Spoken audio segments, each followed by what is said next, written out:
this year we got onto, we just got onto a certain area of music, and it generally happens in the way that Sean will be like, you've got to hear this, you just have to, it'll flip your head, you know, and he'll send me a snippet of something, and it'll get me really tantalised, and I'll have to find the record then, you know, and that can be a very difficult job. Sometimes it takes weeks or months to find these, you know, these records, and then once you find the record, the way my brain works is I just hear something in that record, and I'll be like, right, we're going to emulate that, you know, we're going to use that section. It'll be one track, it'll be 15 seconds of one track, it'll be like, right, we've got to recreate that, and you know, that's the basis of the track.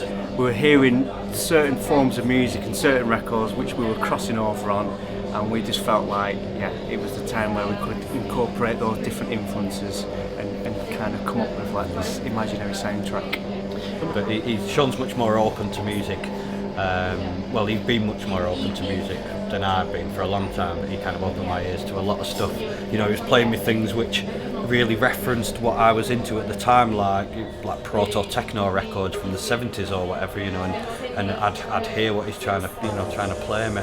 And you know, we originally decided with the soundtrack that every kind of, you know, every piece of music has to have a mood or an atmosphere. That's what you've got to try and, you know, you've got to try and put inside it. You know, Sean comes in and you know, I'll be working on something which we may be halfway there, and he'll be like, you know, stick a fuzz guitar on it, and I'll just give him a funny look and I'll put it over and it'll sound amazing, and then, you know, there you go. If you can, you know, work with someone like Miles, who kind of came from a total kind of sound collage where, you know, being influenced of like, you know, the best kind of engineers or producers in the world, from jungle producers or techno producers, it kind of felt like it had, you know, we could go further than what was happening in hip hop really, but still having that whole ethos of what was in kind of hip hop.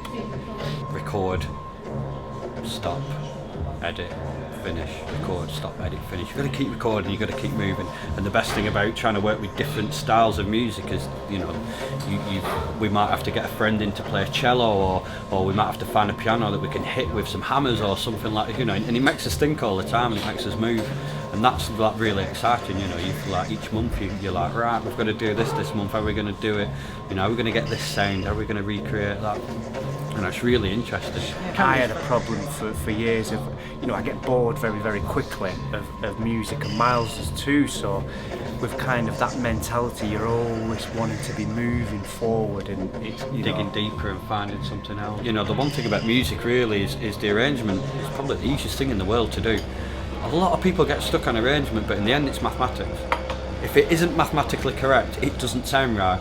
And you know, that's a techno thing. I'm only saying it from a techno context, you know, but I find that is the easiest thing in the world. I never struggle with that. I always struggle with the creative side, you know, and like the last 3 years we've shown we've now got so much stuff because we're so kind of creatively alive that it's kind of difficult to and you know, and it's difficult. It's kind of the you know, the thing of hybrids, and as Mal said earlier about kind of, you've got kind of an African rhythm and you're trying to work kind of a fuzz guitar against that. That's or a classical thing. It's just work. It's juxtaposition, you know, of sounds. One of the things Sean said to me at the start of the project, which because I wasn't getting stuck, but I was kind of coming to a bit of a cul-de-sac in kind of club music, because you know, the best club records, especially in house and techno, have already been written.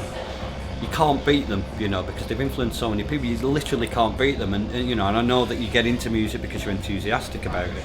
But one of the things that Sean said to me is you've got to, you know, you've got to take music in order for it to come out. You've got to expand your horizons. You've got to keep moving, and that, you know, that stayed with us throughout this project. And he's kind of exposed me to so much stuff that I never even knew existed or considered, you know. And a lot of the records that we're finding now can be released now.